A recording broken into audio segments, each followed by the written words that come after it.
Sea alabado Jesucristo y María su Santísima Madre, bienvenidos a Conservando la Fe. El día de hoy estaremos tratando un tema muy interesante. Ustedes pueden ver en pantalla, tengo la portada de un libro que se llama El obsequio religioso, el asentimiento al magisterio no definitivo. El autor es el padre Rodrigo Menéndez Piñar. Él es uno de los sacerdotes de el muy recomendable programa, canal de YouTube La Sacristía de la Vendée.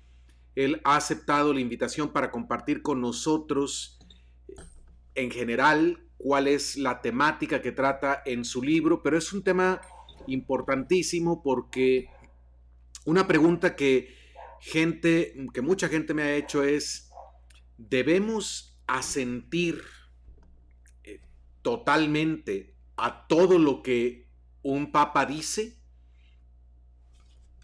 El padre nos va a explicar qué es el magisterio de la iglesia, cuántas clases de magisterio hay y cuál es la docilidad o el obsequio religioso que debemos prestar, sobre todo al magisterio que no es definitivo. Así es que les invito a que se queden con nosotros.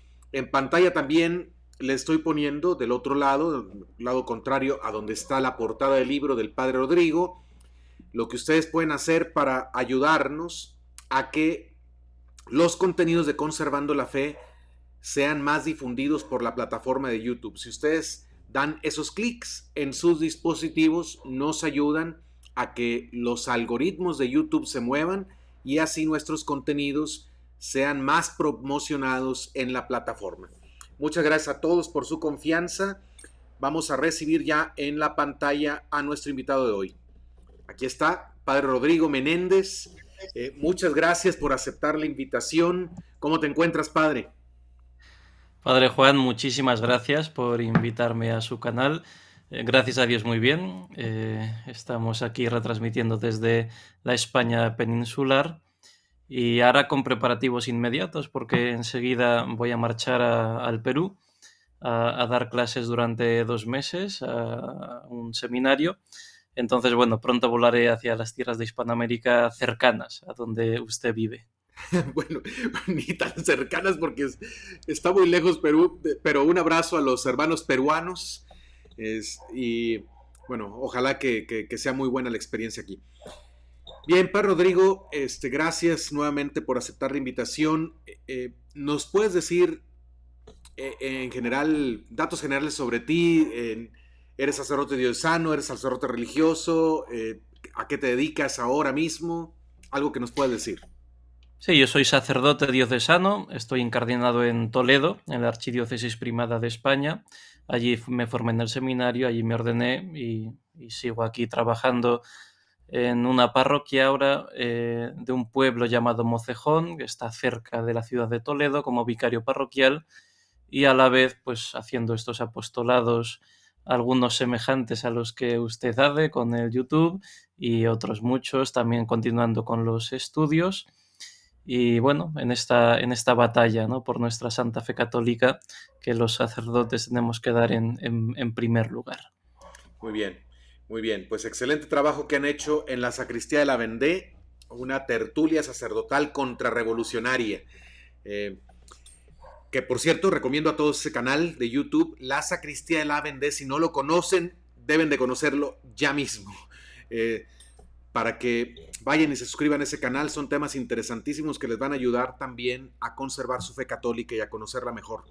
Bien, padre, tú has escrito este libro que sigue apareciendo ahí en la pantalla, El obsequio religioso. ¿Nos puedes contar cómo surgió ese escrito? ¿Cuál es la historia de ese libro? ¿De qué trata? Sí, realmente el libro es prácticamente la culminación de los estudios de licenciatura en Teología Fundamental, que se nos exige en donde yo estudié, pues hacer un trabajo final que no es un pequeño trabajo, se trata de una tesina, sin llegar a ser tesis doctoral, pero tiene una amplitud suficiente. Y entonces yo lo trabajé mucho, salió una obra bastante completa, también incluso un poco más larga de lo que suelen ser las tesinas habituales, y vimos conveniente publicarla en forma de libro, ¿no? Los mismos profesores que tuve en el Instituto Teológico de San Ildefonso de Toledo, donde yo estudié, pues me recomendaron y me exhortaron a publicarla precisamente en la editorial de nuestro instituto. Muy bien. Entonces, se llama El obsequio religioso, el asentimiento al magisterio no definitivo.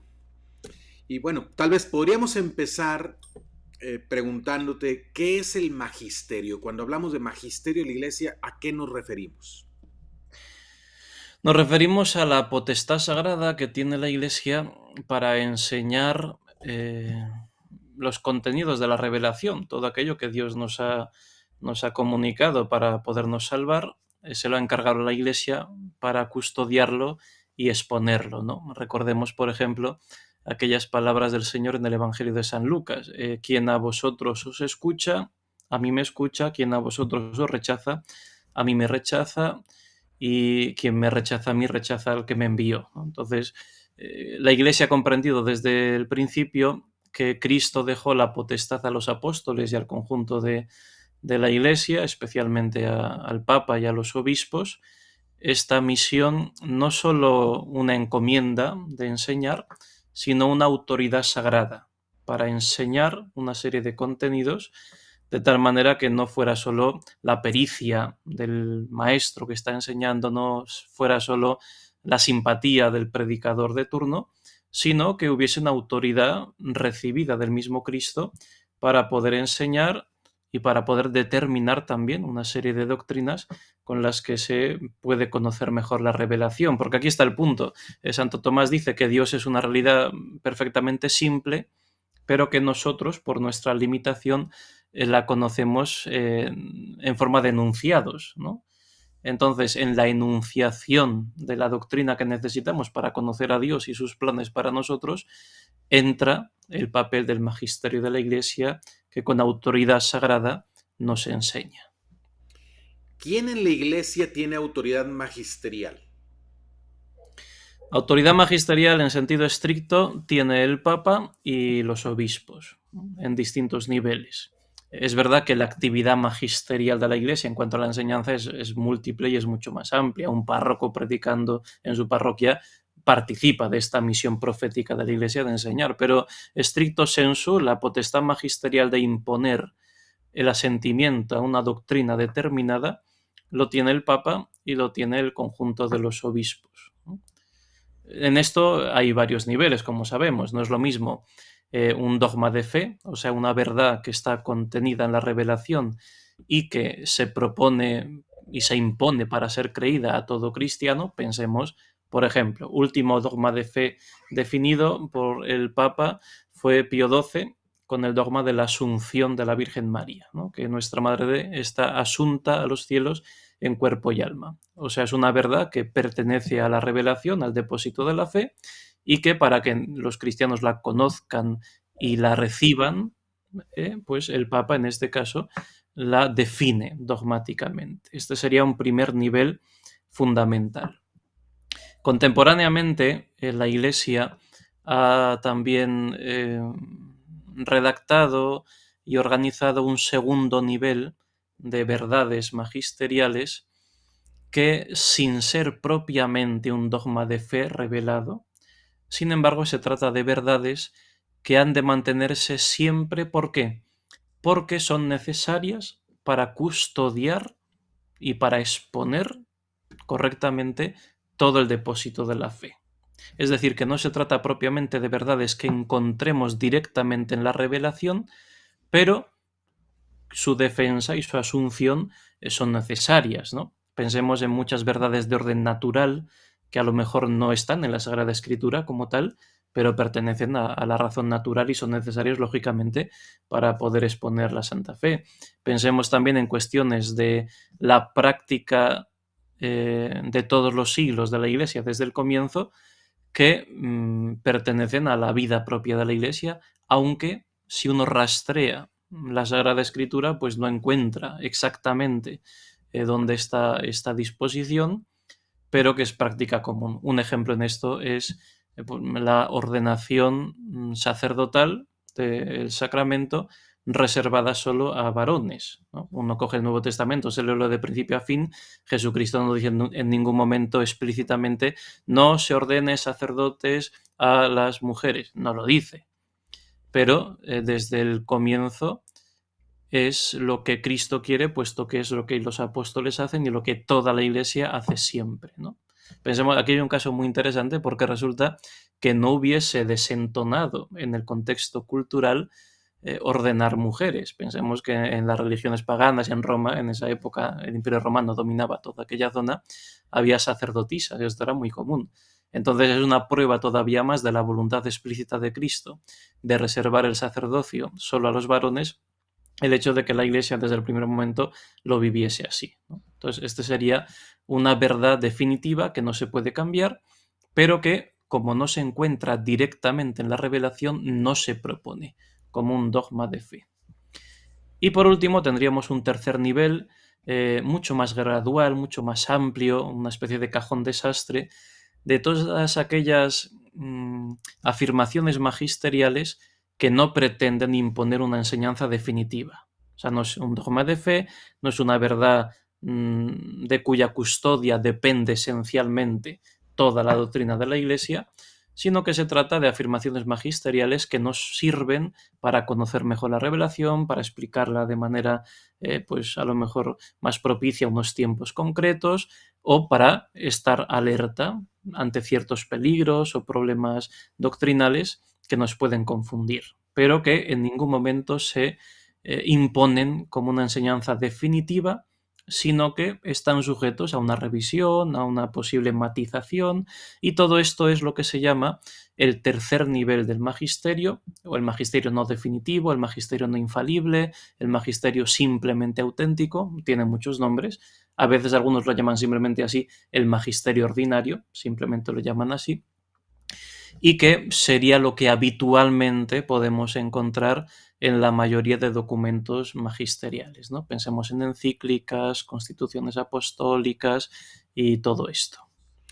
Ok, quería preguntarte, ¿la autoridad magisterial que Jesucristo le ha dado a la Iglesia abarca todos los temas? Eso es uno de los puntos más interesantes, Padre Juan, porque el objeto del magisterio, que es como se llama técnicamente esto, o sea, aquella realidad sobre la que la Iglesia tiene potestad sagrada magisterial, no es toda la realidad, sino que es aquello que Dios ha revelado y aquello que tiene relación directa con la revelación, ¿no? Normalmente se dice que es doctrina de fe y de costumbres. Seguro que muchos han escuchado esta expresión, ¿no? De fidei et de moribus, que es una formulación que nos explica esto, ¿no? O sea, la Iglesia tiene potestad para determinar las cosas que pertenecen a la revelación y aquello que tiene relación directa. Pero, por ejemplo, no sé, determinar cuál es la masa de un protón, pues la Iglesia no tiene potestad magisterial para definir esto, para hacer magisterio de este asunto, ¿no? Eso dependerá de la pericia científica de la persona que esté hablando. Y esto es muy importante considerarlo porque entonces todas aquellas afirmaciones que aparentemente están en un contexto magisterial, pensemos en documentos oficiales, pero de cuya materia esa materia no está relacionada directamente con la revelación, pues lógicamente no hay potestad magisterial ahí. Puede estar en un documento, porque evidentemente los pastores pueden tratar de muchos asuntos, pueden ofrecer sus reflexiones, más interesantes, menos interesantes, pero no estaríamos precisamente por su objeto delante de una afirmación magisterial porque sale fuera de su objeto. Ok, entonces, específicamente el objeto del magisterio son las verdades reveladas, podríamos decir así, o... Eso es, las verdades reveladas, o sea, lo que está en la Sagrada Escritura y en la Sagrada Tradición, la palabra de Dios escrita, la palabra de Dios oral, y todas aquellas verdades que sin presentarse directamente en la revelación están en conexión, dice técnicamente, en conexión lógica o en conexión histórica con la revelación, ¿no? Conexión lógica, pues por una implicación racional, aunque no esté en la revelación, es una consecuencia lógica. Pensemos, no sé, voy a poner un ejemplo absurdo. Estamos explicando el misterio de Jesucristo. En la revelación tenemos claro quién es verdadero Dios, verdadero hombre. En la revelación no se nos dice explícitamente, pues no lo sé, es una cosa absurda, ¿no? Pero ¿cuántos dedos tiene el cuerpo de Cristo? No, es que no se dice cuántos tiene. Mira, por lógica, si es verdadero hombre, pues tiene 20 dedos, ¿no? 10 en las manos y 10 en los pies. Entonces, ahí tendríamos una verdad que se puede defender como una cosa definitiva, que se podría definir como tal, aunque en este caso es absurdo, evidentemente, y que no está directamente en la revelación, pero está implicada dentro de la revelación con una conexión lógica. Y luego la conexión histórica, la Iglesia se refiere a todos aquellos casos en los que ha habido que especialmente condenar una doctrina de un teólogo, de un autor, de un escritor, y entonces cabría la pregunta, oye, pero es que en la revelación no se nos dice que Lutero sea un hereje, entonces ¿cómo sabemos que es un hereje? Porque las doctrinas enseñadas están en contraposición con la revelación y entonces, aunque esto sea una cuestión histórica, tiene esa conexión y por lo tanto la Iglesia tendría capacidad para juzgar con potestad sagrada esas cuestiones y en este caso condenar las doctrinas heréticas de tal o cual autor. Muy bien. Antes de entrar a la cuestión del obsequio religioso propiamente, me gustaría que nos explicara brevemente dos cosas. Una, ¿cuál es la relación entre magisterio y tradición y escritura? Si están al mismo nivel, el magisterio está al mismo nivel de la tradición y la escritura. Es Ujú. una pregunta. Y la otra es que nos clarifiques también a qué se refiere eso de fe y costumbres. Fe, doctrina, pero costumbres, acá de este lado del océano, tiene un significado tal vez no teológico, ¿verdad? ¿Cuál es el traje de costumbre que se usa para una fiesta, etcétera? Entonces, si nos puedes clarificar esas dos cosas. Sí, lo primero, a ver, el magisterio de la Iglesia se relaciona con la Sagrada Escritura y la tradición como aquel que no está nunca por encima de ellos. O sea, el magisterio no es una fuente de producción de verdades, lo único que hace es reconocer y recibir las verdades que Dios ha revelado en la Sagrada Escritura y en la Sagrada Tradición, que serían las fuentes de la revelación, las recibe y con esa potestad sagrada que Cristo le ha confiado, las explicita, las resume, las entiende, las conoce y las explica, ¿no? Precisamente por aquello que decíamos antes, como a Dios lo conocemos con una cierta complejidad, porque tenemos una limitación, en el cielo veremos cara a cara a Dios y ese conocimiento pues no nos hace falta magisterio, ¿no? Es una visión cara a cara. En esta tierra no tenemos esto. Entonces necesitamos formular enunciados, oraciones para poder conocer la realidad, ¿no? Esto es una silla, pues es un enunciado que aplica la existencia a un objeto que yo estoy viendo y que se forma por 4 patas de madera, una pequeña plataforma y un respaldo, ¿no? Entonces, para poder conocer la realidad necesitamos hacer enunciados. Bien, pues el magisterio de la Iglesia es la potestad que Jesucristo ha dotado a la Iglesia para hacer enunciados acerca de la realidad de la revelación para que nosotros la podamos conocer más. Un ejemplo muy sencillito, los credos. Los credos que aprendemos, los credos históricos, ¿qué son?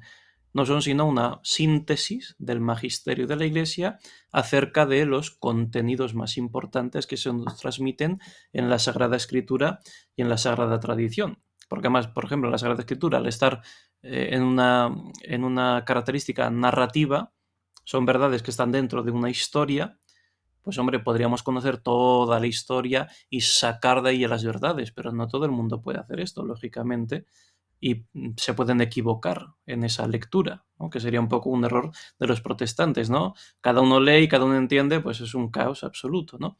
Sino que Cristo, para garantizar que el mensaje que él quiere transmitir a los hombres sea seguro y no se pierda en el paso de los siglos, confía y da la potestad sagrada del magisterio a la Iglesia para que en forma de enunciados explicite, sintetice, determine la revelación que encontramos en la tradición y en la escritura.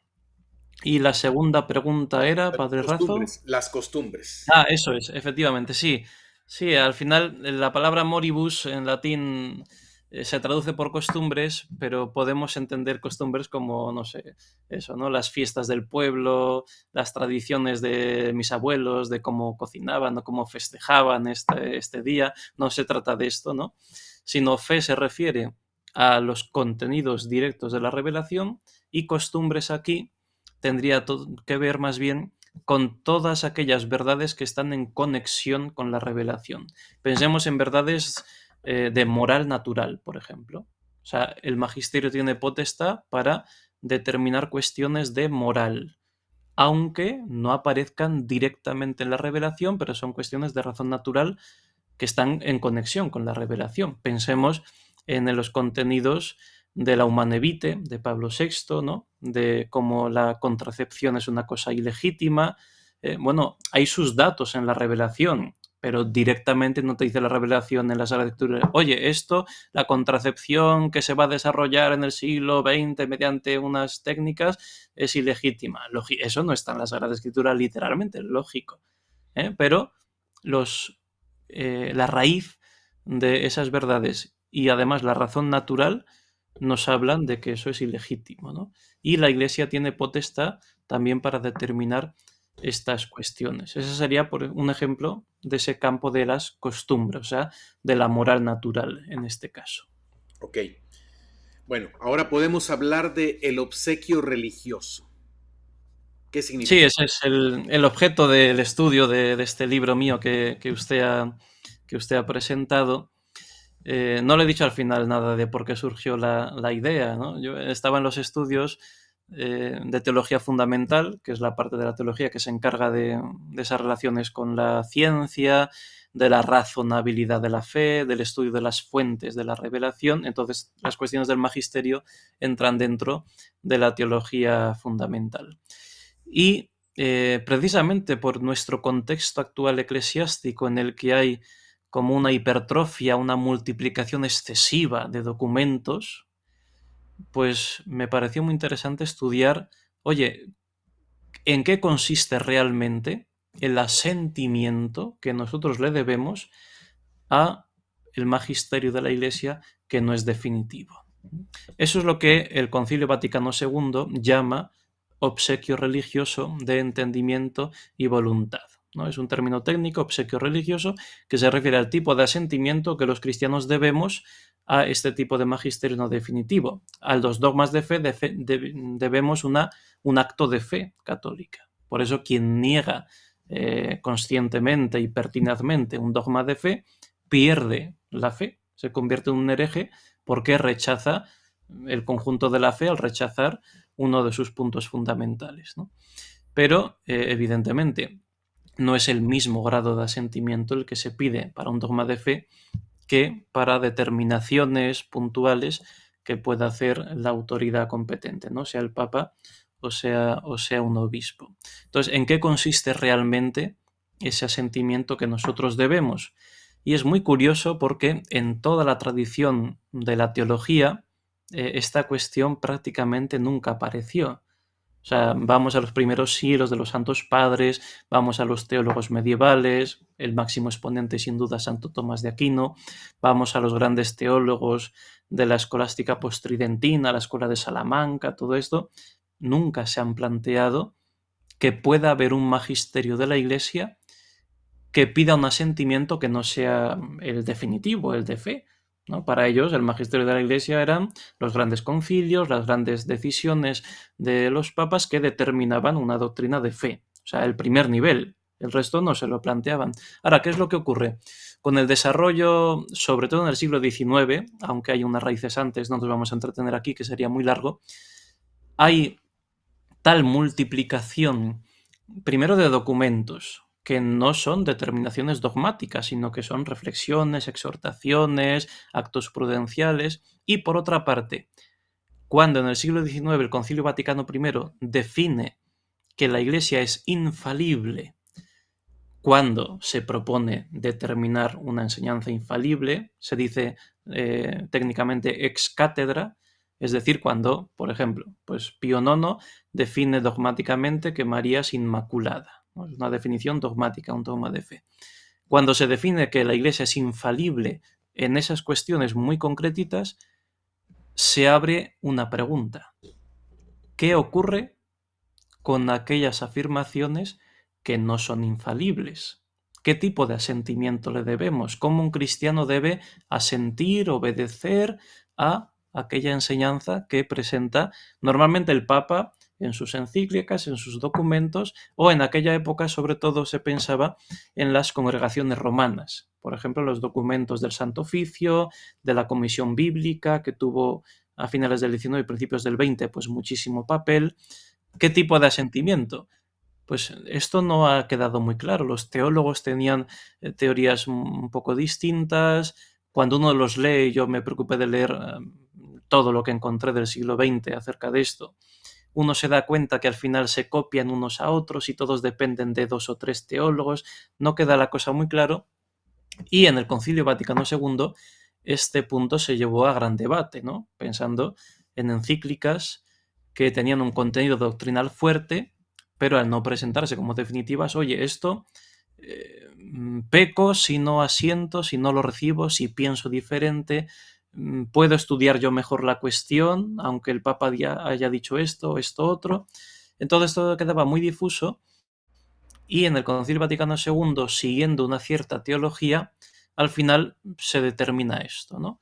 Que el asentimiento que se debe es el obsequio religioso de entendimiento y voluntad.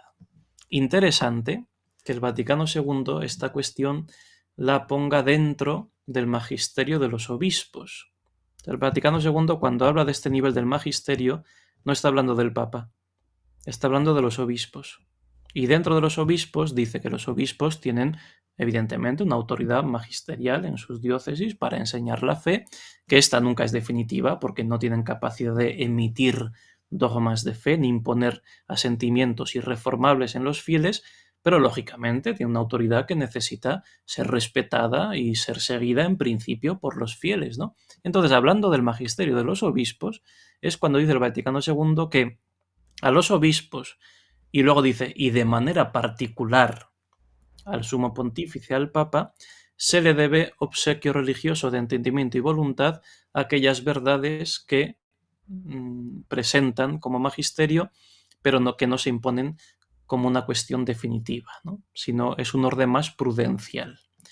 Ahora, ¿en qué consiste el obsequio religioso?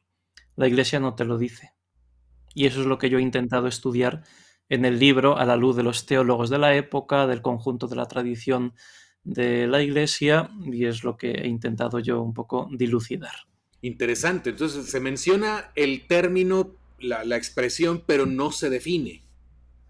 Efectivamente, ahí, si uno rastrea las fuentes del Vaticano II, que es el primer acto magisterial que nos habla del obsequio religioso. Es verdad que en encíclicas anteriores, especialmente a principios del siglo XX, se da a entender en varias ocasiones que, aunque el magisterio de la Iglesia no se pronuncie de manera definitiva, serían los dogmas de fe, no por ello el cristiano es completamente libre para rechazar o no rechazar tal doctrina, ¿no? Pensemos en muchas encíclicas, no sé, algunas hablando del ecumenismo en la época de Pío XI, muy actuales para nosotros, como la Mortalium Animos. Pensemos, la más famosa en esa época, antes del Vaticano II, sin duda fue la Humani Generis, que era una encíclica con mucho contenido doctrinal, que criticaba la nueva teología, la Nouvelle Theologie, y que había algunas enseñanzas de la Nouvelle Theologie que directamente las corregía, ¿no? No las corregía y las condenaba como heréticas, pero sí las corregía, ¿no? Entonces, la pregunta era, ya que no es un dogma de fe ni se condena como una herejía, yo tengo obligación de recibir completamente la Humani Generis en este caso y que esa sea el juicio que yo tengo de esa cuestión, o precisamente al no ser una cosa definitiva, eso me permite, dentro del respeto, opinar distinto, desarrollar más la cuestión, y ese era un poco el ambiente previo al Vaticano II. Había una línea que defendía sí o sí que prácticamente eran infalibles, aunque no se presentaran como tales, y había otra línea normalmente más progresista que defendía que no, que al ser un magisterio, llamámosle ordinario, pues sí, había que respetarlo, pero no exigían un asentimiento interno, sino si acaso, pues un respeto externo, ¿no? Ahí estaba la cuestión.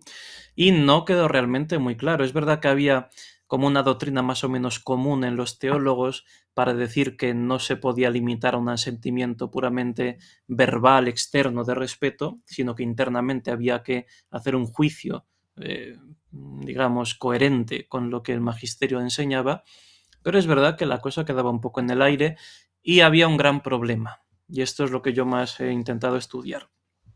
Por una parte, muchos teólogos, me atrevería a decir la mayoría, dentro del contexto del siglo XIX, que es de exaltación de la autoridad, el absolutismo que ya llega a sus últimos extremos, junto a la situación de la Iglesia que sufre mucho en esa época. Pensemos que Pío IX convoca al Vaticano I, pero este concilio es interrumpido por la guerra franco-prusiana y las tropas de Garibaldi entran en Roma, roban los estados pontificios, el Papa Pío IX y sus sucesores se consideraron presos en el Vaticano. Entonces, ¿esto qué hizo?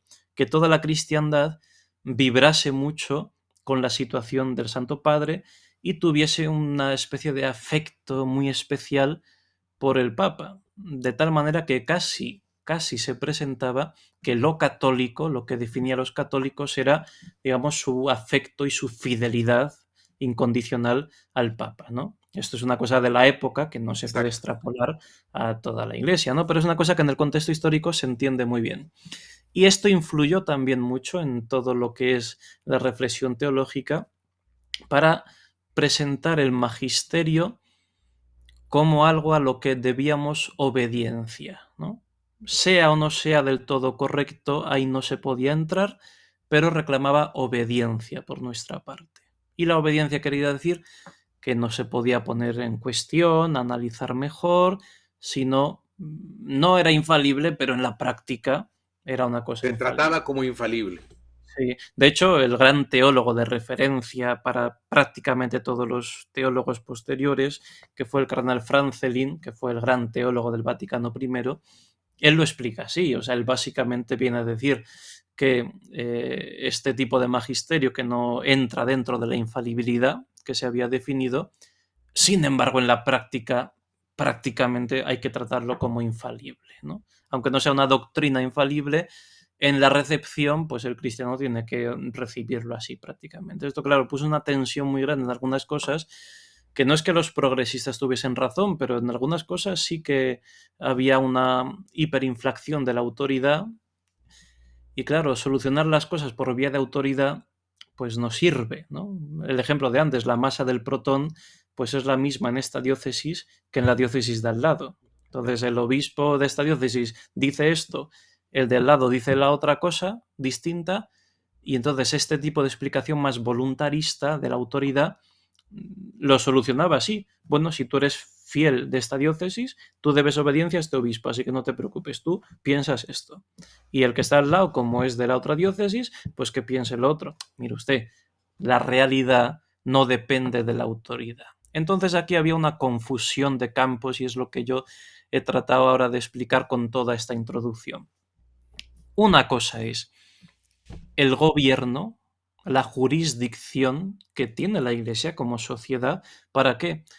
Para tener poder legislativo, ejecutivo y judicial, que eso es el poder jurisdiccional, ¿no? O sea, imponer leyes para que los cristianos vivan como cristianos, por ejemplo, ir a misa los domingos y fiestas de guardar.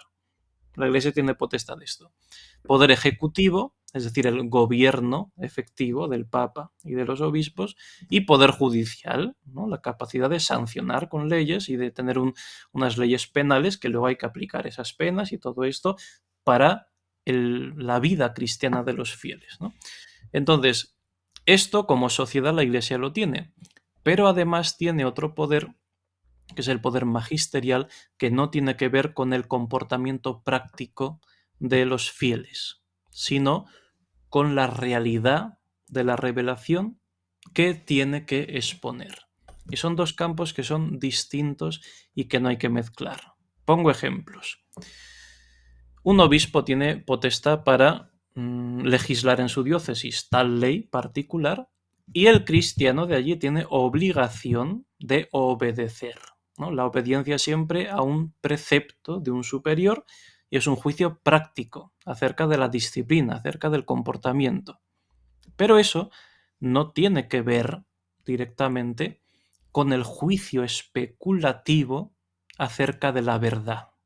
Una cosa es el comportamiento, y el superior tiene potestad para determinar cuál es el comportamiento que hay que tener, y otra cosa es la realidad, la verdad, que no es otra cosa que la adecuación de nuestro juicio a la realidad, ¿sí?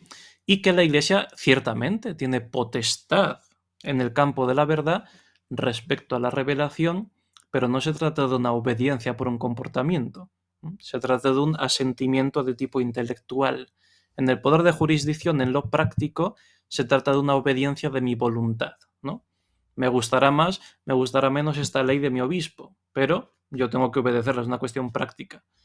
En la cuestión del juicio especulativo la cosa es distinta. Esta es la realidad y yo tengo que conocerla. Para poder conocer la realidad que está más allá de mis límites, que es la revelación, porque es sobrenatural, necesito una instancia que me la pueda explicar con autoridad. Esa instancia es el magisterio, ¿no? Entonces, ¿cuál es el problema aquí? Que si yo mezclo las dos cosas, doy a entender que el magisterio, que no es definitivo, que es de tipo más prudencial, es un tipo de obediencia. Entonces hay que obedecer todos, nadie se puede escapar de la ley. Claro, esto es un desastre. ¿Por qué? Porque el magisterio no definitivo de tipo prudencial no es que haya que obedecerlo, hay que asentirlo de una manera semejante a como un alumno no es que obedezca a su profesor cuando le está explicando cosas, sino que es dócil intelectualmente a su profesor cuando le está explicando la materia. ¿Por qué?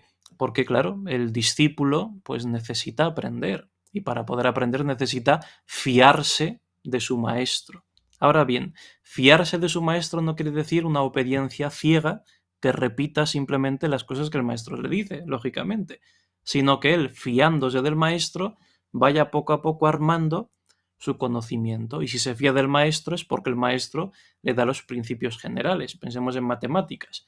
El profesor está explicando en la pizarra, no sé, el teorema de Pitágoras, comete un error, el alumno, como sabe, no tanto como el profesor, lógicamente, pero algo sabe de las matemáticas, se da cuenta, oiga, profesor, creo que esta cuestión no es así. Claro, el alumno no está obedeciendo al maestro, el alumno está asintiendo intelectualmente al maestro, pero ese asentimiento está dentro del asentimiento general al conocimiento de las matemáticas que él tiene, ¿no? Entonces, este ejemplo nos sirve para entender cómo tenemos que responder los cristianos al magisterio de la Iglesia. No es una obediencia, no es que diga A y B y entonces es B. Aquella frase de San Ignacio tristemente se presta a muchos malos entendidos, ¿no? Que si la Iglesia me dice que lo blanco es negro, pues yo tengo que pensar que lo blanco es negro. Mire usted, si lo blanco es blanco y si lo negro es negro. O sea, no se pueden cambiar, y aunque la Iglesia lo diga, no es así. Una cuestión es la obediencia práctica de los preceptos del comportamiento, y otra cosa es el juicio especulativo en el asentimiento, que es una cuestión mucho más intelectual, que debemos, lógicamente, una docilidad, pero claro, ¿qué es lo que ocurre? Que en el caso del magisterio no definitivo, el fiel ya tiene un asentimiento definitivo a los dogmas de fe, ¿no? Ya conoce la fe. Entonces, en orden a esa fe, puede y debe asentir a lo mejor a esas afirmaciones magisteriales más prudenciales, porque le ayudan a conocer mejor la fe. Pero, como no son infalibles, puede ocurrir, y ocurre de hecho, que afirmaciones magisteriales estén equivocadas.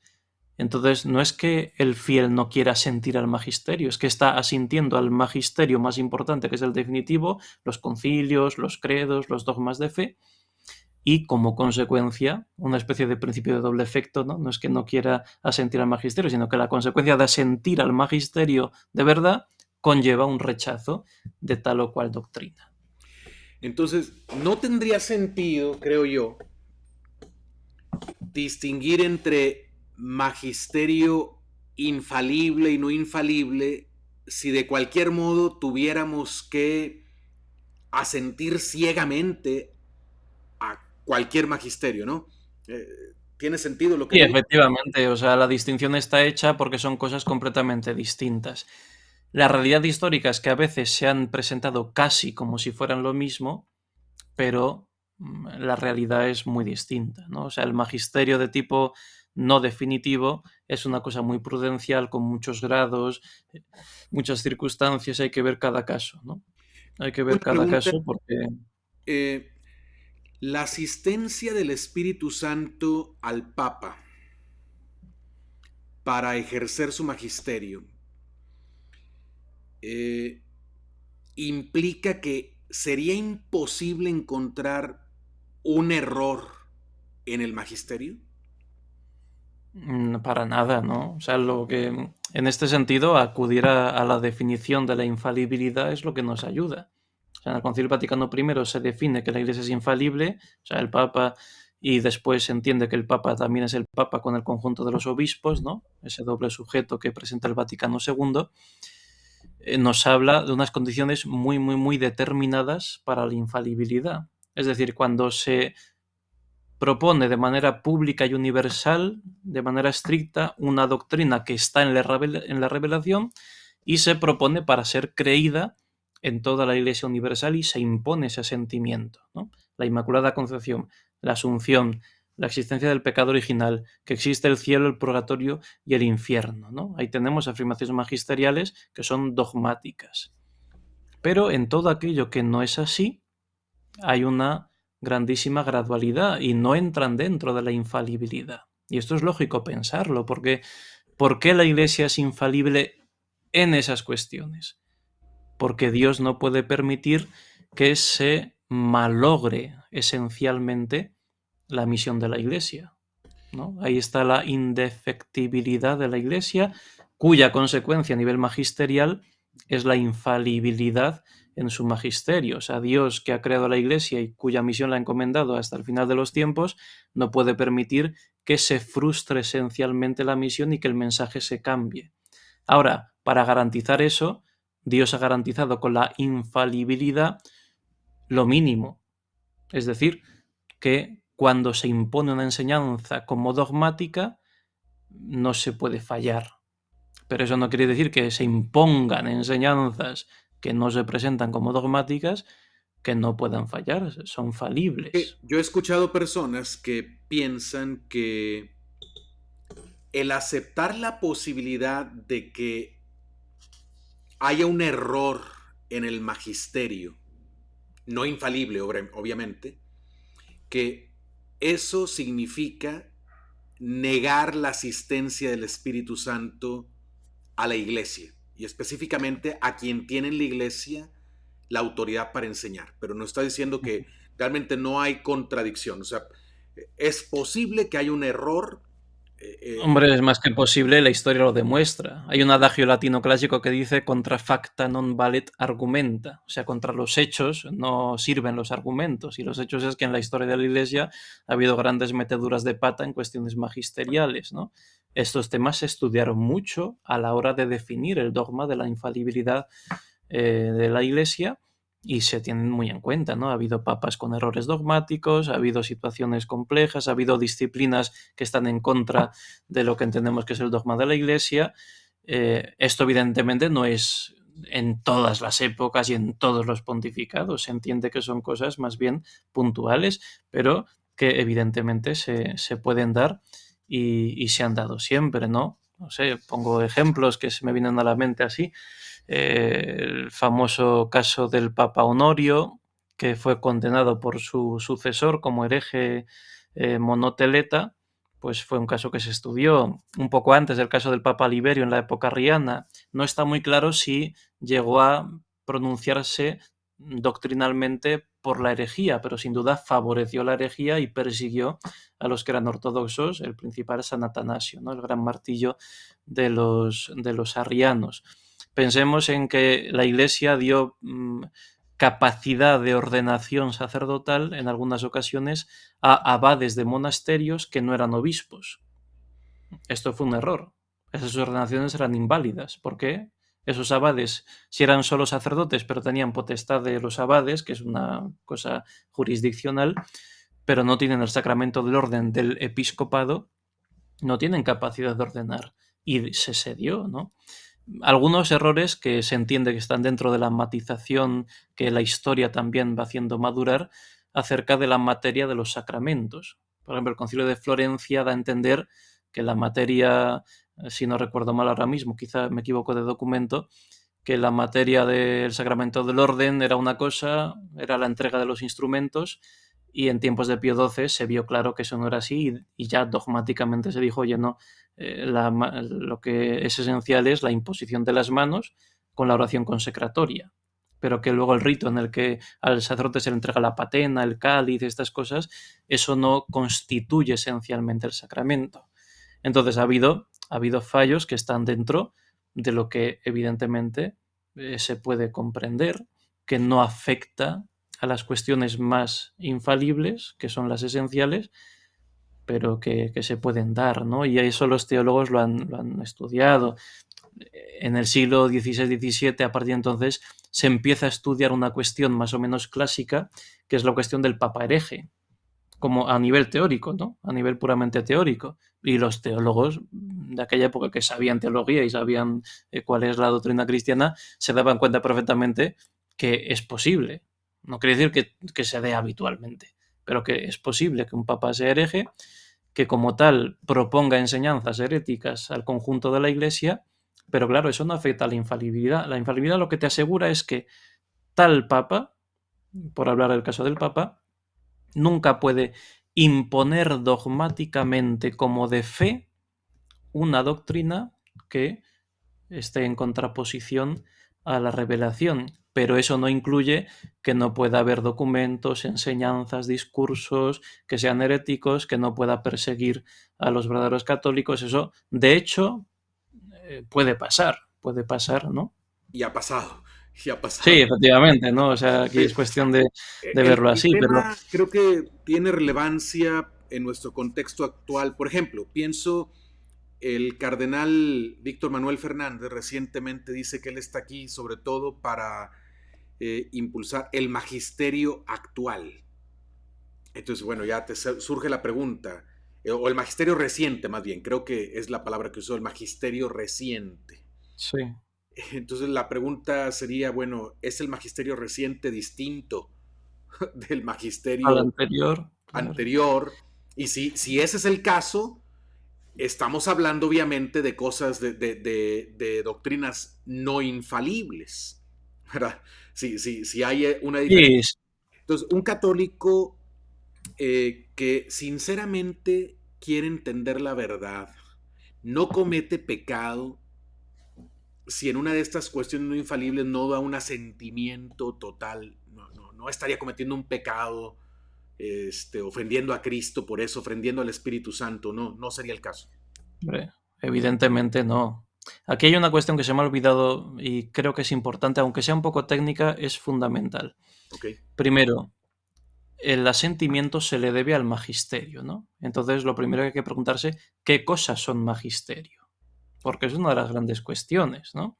El magisterio, ya hemos dicho, es objeto, o sea, no puede ser de cosas que no sean de la revelación o con relación a la revelación, pero en cuanto a la emisión de ese magisterio, tiene que ser la imposición de una doctrina, es decir, entre A y no A, elijo A y no elijo no A. ¿Por qué? Porque si son simplemente exhortaciones, reflexiones, propuestas, puede estar dentro de un documento oficial, pero ahí no hay afirmaciones magisteriales. Y no pensemos solo ahora. No sé, el Papa León XIII, que es el gran papa de las encíclicas de finales del siglo XIX, bueno, tiene encíclicas muy doctrinales que determinan cuestiones muy interesantes y tiene una encíclica en la que conmemora su jubileo sacerdotal y entonces ofrece una reflexión a los sacerdotes y a los fieles. Doctrina aprovechable, interesante, pero en ese documento no hay ni una sola afirmación magisterial en sentido estricto, es decir, que imponga un asentimiento.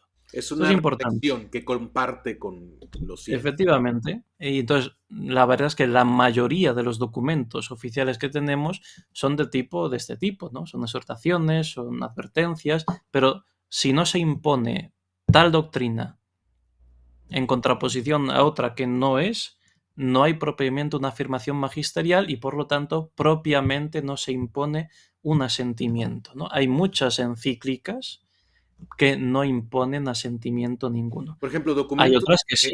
de tipo pastoral. Se Eh, suele llamar así. A veces se dice, a mí no me gusta la terminología porque me parece que confunde más que aclara, pero normalmente se dice, ¿no? Un documento de tipo doctrinal frente a un documento de tipo pastoral, ¿no? De la pastoral también se puede dar doctrina, ¿no? Entonces, confunde un poco, pero entiendo que muchas veces, y es correcta la distinción, que son documentos de tipo pastoral que no implican, ¿no?, un asentimiento. Pongamos un ejemplo. Juan Pablo II, en aquella encíclica que dedicó a la moral, eh, la primera parte era una reflexión acerca del pasaje del joven rico, que más interesante, menos interesante, perfecto, muy aprovechable, pero no hay ni una sola afirmación magisterial. Por ejemplo, la interpretación que da ahí no es la que hacen muchos padres de la Iglesia. ¿Quiere decir que Juan Pablo II, al hacer esa reflexión, está diciendo que las interpretaciones de los padres de la Iglesia no son las correctas? No, porque no, no está imponiendo nada, lógicamente, ¿no? Ahora, en la segunda parte, al hablar de la moral de situación, de circunstancias, sí que doctrinalmente está muy claro en las palabras, como dice, sí. esto es incompatible con la doctrina cristiana y por lo tanto no se debe enseñar. Ahí tendríamos una afirmación de tipo magisterial que reclamaría de nosotros ese obsequio religioso.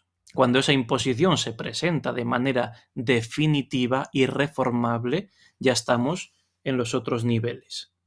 Pero para que haya obsequio religioso, al menos tiene que haber un acto magisterial y no es tan fácil como parece encontrarlo. La mayoría de, vamos, por no decir la práctica totalidad de los escritos, por ejemplo, del Papa Francisco, no impone ninguna doctrina. Hace una reflexión, expone un tema, pero no impone ninguna doctrina. Por lo tanto, no hay stricto sensu un obsequio religioso. Se puede hablar, si se quiere, de otra cosa, de un respeto, de una lectura, de un...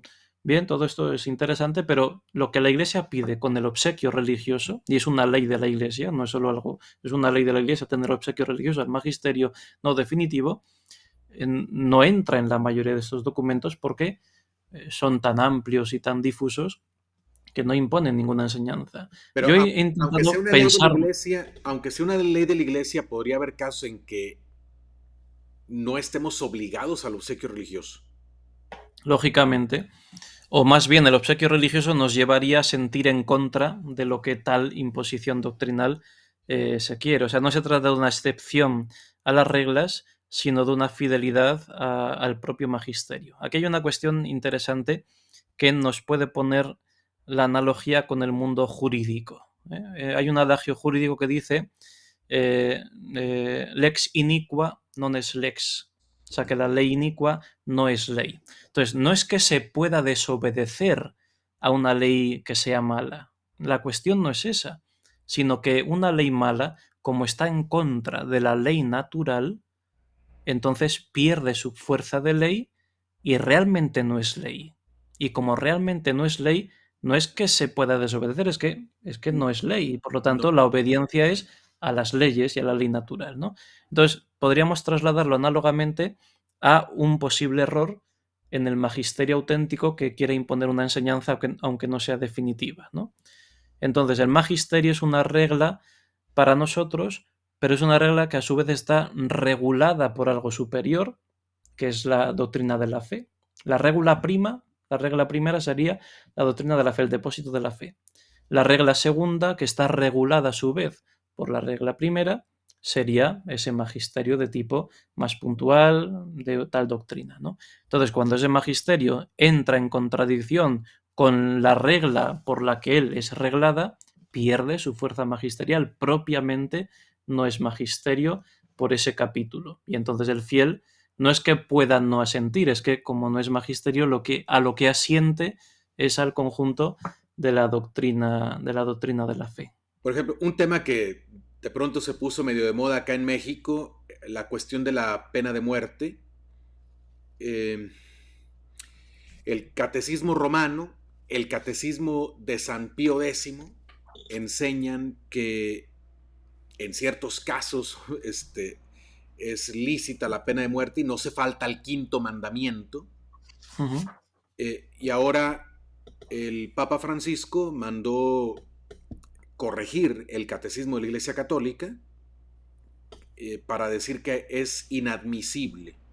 Ujú. Entonces, algunos se preguntan, bueno, ¿estoy obligado a asentir a esta nueva forma o nueva expresión en el catecismo de la Iglesia Católica o puedo seguir creyendo lo que se enseñaba antes, todavía precisamente antes de la corrección? No solamente estamos hablando del siglo XVI o del siglo, del siglo XX al inicio, cuando sale el catecismo de San Pío X, sino recientemente. ¿Cómo se puede explicar esto? Sí, estamos hablando desde el tiempo de San Pablo. O sea, San Pablo habla del ius gladi, del derecho de espada, refiriéndose a la pena de muerte, y que es algo legítimo para las autoridades, ¿no? Él está pensando, lógicamente, en el Imperio Romano. En la Carta a los Romanos él lo explica, ¿no? Además, es una doctrina moral de justicia para una sociedad que ha sido siempre defendida por la Iglesia y que en ese caso creo recordar que hay un documento del Papa Inocencio III que determina con toda claridad, precisamente en contra de unos herejes que ahora no recuerdo cuáles eran, no sé, eran albigenses precisamente, algunos de estos, que negaban la legitimidad de la pena de muerte, les condena como herejes y en contraposición está definiendo esta doctrina como algo definitivo, ¿no? Entonces, además de lo que usted ha dicho, el catecismo del Concilio de Trento, del magisterio de siempre de toda la Iglesia, aquí habría un claro ejemplo si es que de verdad es una imposición magisterial, que esto podría ser más o menos debatible, pero bueno, vamos a suponer que sí, sería un claro ejemplo pues de un error, porque está en contraposición de toda la doctrina moral de la Iglesia de siempre, ¿no? Lo que pasa, y es que no me quiero entretener, son cuestiones interesantes, en el tema de la pena de muerte, también es verdad que como se trata de una cuestión relativa, no absoluta, me explico, es una cuestión relativa a una sociedad, ¿no? Entonces, depende de cómo entendamos qué es una sociedad, también dependerá si la pena de muerte la consideramos legítima o no legítima. Esto es uno de mis pensamientos. Cuando en la concepción de la modernidad de la sociedad se trata de una suma de puros individuos, no hay un orden que se busque para el bien común, sino que es la suma de individuos que pactan en el Pacto Social de Rousseau para respetarse mutuamente sus derechos y para comprometerse a una serie de deberes. Claro, cuando la sociedad no es más que la suma de individuos, ¿qué es lo que ocurre? Que si tú consigues poner a un delincuente en una situación en la que no puede hacer nada a los individuos, en ese caso la pena de muerte no sería legítima porque la sociedad no lo pide, ¿no? Pero lógicamente una concepción realista y clásica de la sociedad, donde es mucho más que una suma de individuos, es un orden del bien común, la justicia en este caso tiene un papel fundamentalísimo, la conculcación grave de la justicia puede legitimar, lógicamente, la aplicación de la pena capital, ¿no? No solo por la defensa de la sociedad, que también, sino por un tema de ejemplaridad y por una serie de cuestiones, ya es una cuestión moral, sería largo tratarlos, pero que sería completamente legítimo, ¿no? Sí, no, es un problema espinoso y también a veces en algunas sociedades no será conveniente. Por ejemplo, si no tienes un sistema judicial confiable, la pena de muerte se Sí, puede usar para eliminar enemigos políticos, ¿no? efectivamente. Comprendo esas cuestiones, pero vamos, la pregunta más bien era, Y el tema doctrinal está ¿un claro, sí, católico sí. está obligado a sentir ciegamente esa nueva versión del catecismo de la Iglesia Católica en este punto?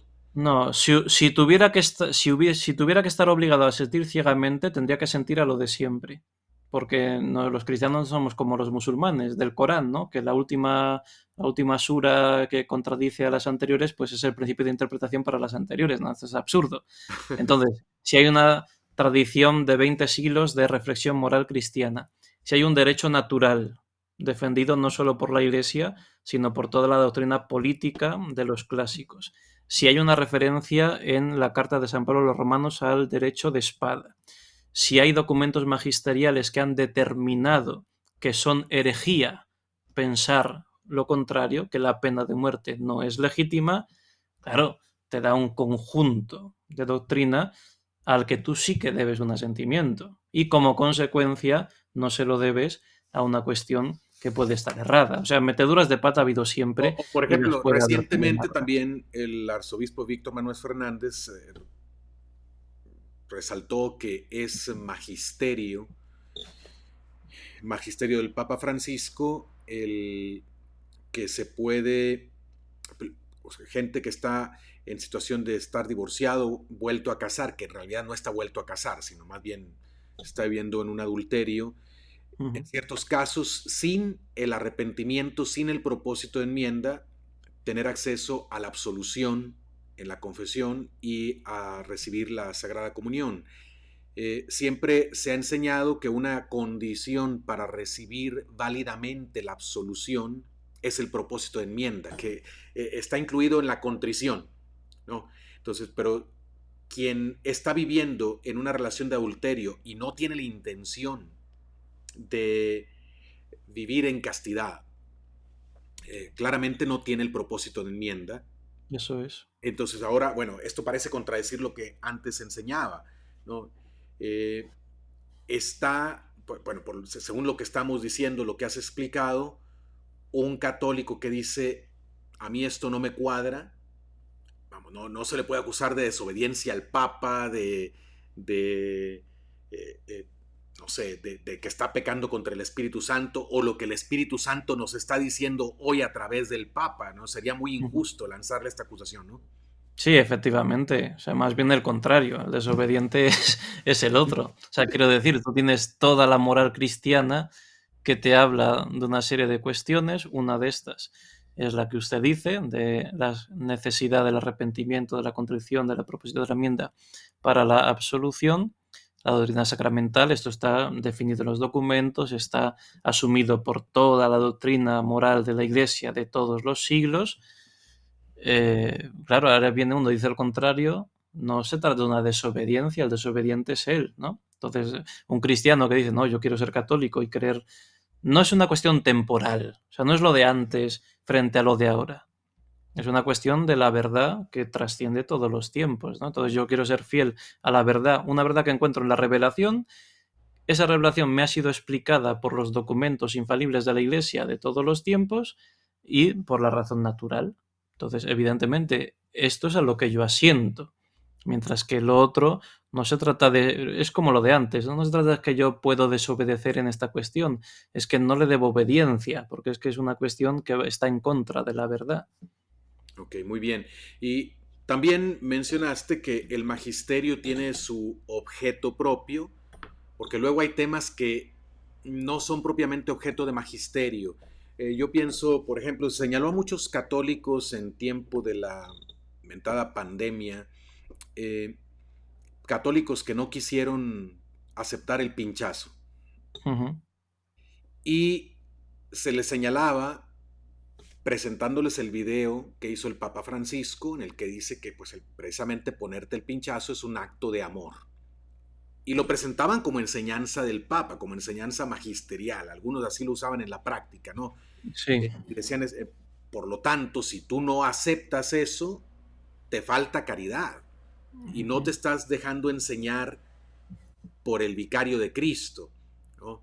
Pero el Papa claramente no tiene autoridad para hablar sobre la efectividad o no efectividad de... Sí, se trata de cuestiones puramente accidentales, prudenciales, que no entran dentro de la potestad magisterial, que puede dar su opinión como la puede dar otro. Y al ser Exactamente. la opinión de un papa, pues siempre tiene una relevancia, lógicamente. Pero bueno, si es un acto de amor ponerse la vacuna porque lo dice Francisco, pues también es un acto de amor lo que hacía Alejandro VI con sus amantes, ¿no? Entonces, ¿dónde estamos?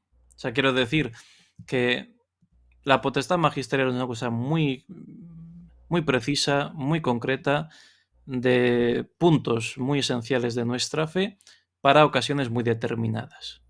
No es una cosa que haya que sacar siempre, ni cada papa tiene su magisterio, ni... Eso se ha puesto muy de moda por esa hipertrofia y esa papolatría de nuestra época.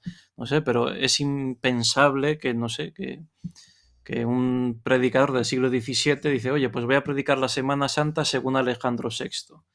Pues es absurdo. Ahora, pero en nuestra época voy a predicar la Semana Santa según los textos del Papa Benedicto. No voy a poner Francisco, Benedicto. O sea, esos textos serán más o menos aprovechables, depende de su calidad y de su contenido, pero no porque sean de tal o cual papa tienen más o menos autoridad. Entonces, es que es absurdo, ¿no? O sea, nadie antes del siglo XIX, absolutamente ningún cristiano, se habría planteado jamás que tuviese que eh, configurar su mente según la mente personal del papa de turno.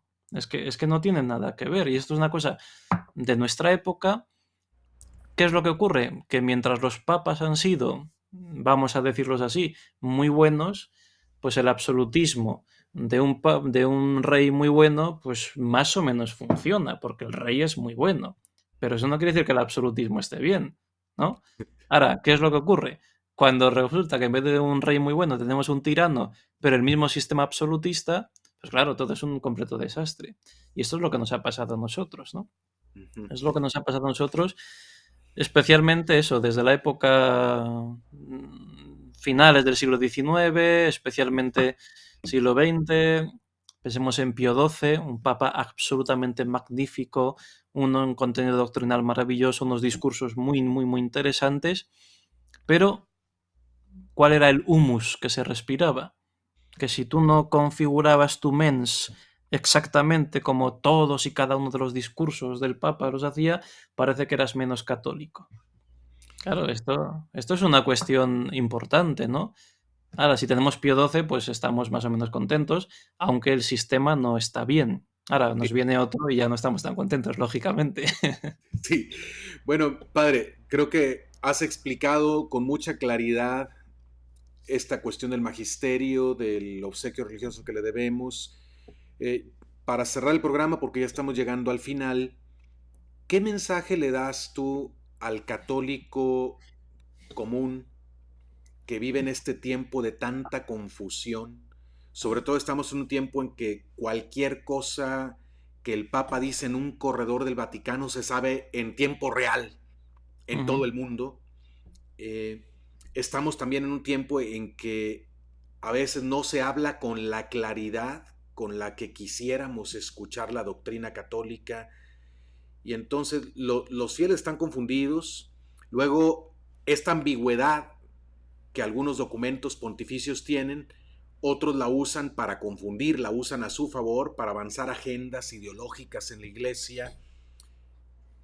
Un fiel que vive en este tiempo, que quiere ser obediente a la iglesia, que quiere dejarse enseñar por la iglesia, que quiere la verdad, ¿qué puede hacer? ¿Qué mensaje le das tú a un fiel católico común para vivir siendo fiel a la palabra de Jesucristo en este tiempo de tanta confusión? Claro, en nuestra época tan mediática existe el peligro de estar pendiente de todo lo que está pasando y de las meteduras de pata de aquí y de allá, y eso crea desasosiego, desesperanza, frustración.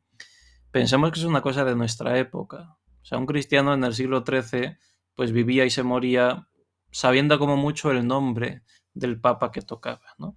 Entonces, ¿por qué digo esto? Porque lo esencial para la vida cristiana no es estar al día de lo que está ocurriendo y del politiqueo. Lógicamente, al estar mucho más conectados nos preocupa y al final nos enteramos.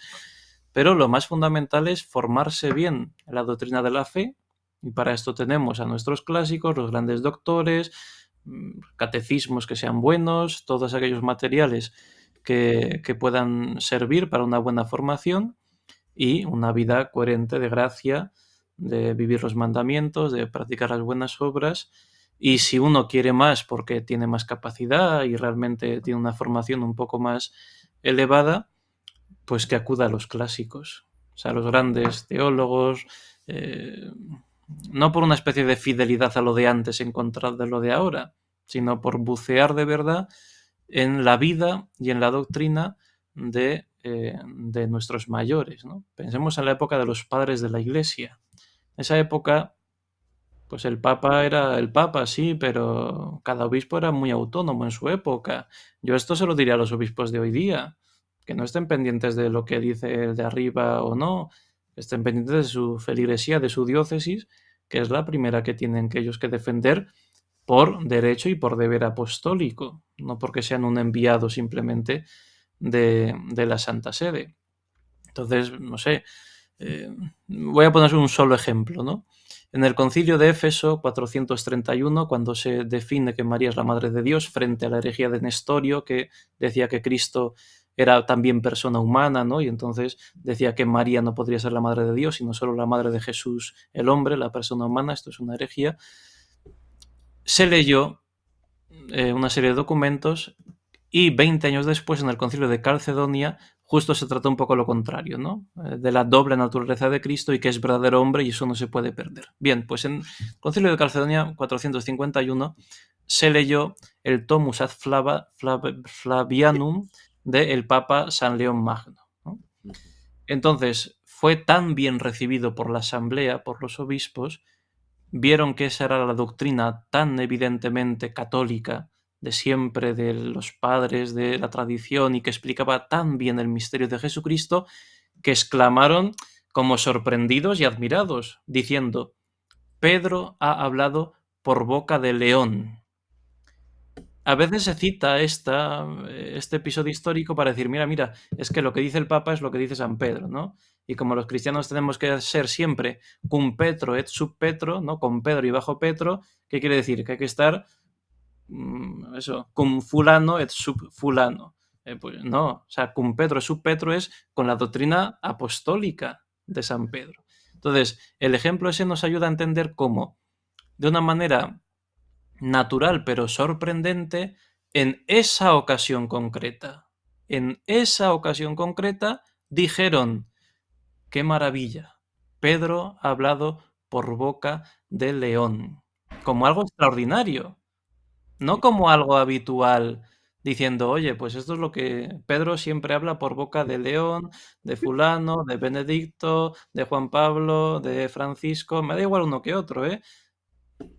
Entonces, no se trata de esto, ¿no? Se trata de que Pedro habla por boca del león en esos momentos muy puntuales, doctrinales, infalibles, que son regla para nuestra fe. En todo lo demás te ayudarán más, menos. Harán más bien o menos bien a la Iglesia, sobre todo con el gobierno, que es el punto fundamental de los papas y de los obispos, no tanto emitir documentos, sino gobernar bien. Y para esto lo que necesitan es cristianos que conozcan bien su fe, que vivan cristianamente, que recen mucho y que a pesar de todo este mare magnum, que vivan muy alegres y muy felices porque son hijos de Dios, ¿no? Y esto es que es lo más grande que hay, ¿no? Yo lo veo en el día a día. Al final es esto, porque si no nos liamos en una serie de cuestiones que no, que la fe católica no es eso. O sea, la fe católica no es un partido político, el dirigente dice esto y son las nuevas líneas a actualizar. Esto lo hemos pensado también en las diócesis, ¿no? Cuántos planes pastorales, las líneas de este año otro, y habrá cosas más convenientes o menos, pero al final la fe católica es algo que está muy por encima de todo eso, ¿no? Y de eso es de lo que Dios te va a pedir cuentas. De la fe católica, que la transmites a tus hijos, a tus nietos, tus amistades, que seas valiente, que seas testigo, y en otras muchas cosas que son más prudenciales y que pues hay mucha caridad. Aquello que se atribuye a San Agustín, ¿no? En lo necesario, unidad. En lo accidental, libertad. Y en todo caridad, pues eso es la regla para nosotros. Muy bien, pues excelente conclusión, padre. Te agradezco muchísimo por ayudarnos a aclarar estas cuestiones tan importantes en este tiempo en que estamos viviendo. Te pediría que nos dieras la bendición para finalizar este programa. Dominus vobiscum, Et cum spiritu tuo. et benedictio Dei omnipotentis, Patris et Filii et Spiritus Sancti descienda super vos, et maneat semper. Amén. Pues muchísimas gracias, Padre Juan Razo. Ha sido un placer poder estar aquí con usted y dirigirme a toda esa audiencia que es tantísima y tan grande. Y me congratulo mucho de tener también pues esta amistad sacerdotal virtual y que espero pronto pueda ser también personal. Personal. Yo también espero lo mismo. Muchas gracias y les vuelvo a recordar a todos, vayan a ver la Sacristía de la Vendée, si no lo han visto, el canal, vayan y conozcan una tertulia sacerdotal contrarrevolucionaria. Muy bien. Gracias a todos. Les recuerdo, conserven su fe. Hasta la próxima y que viva Cristo Rey. ¡Viva siempre!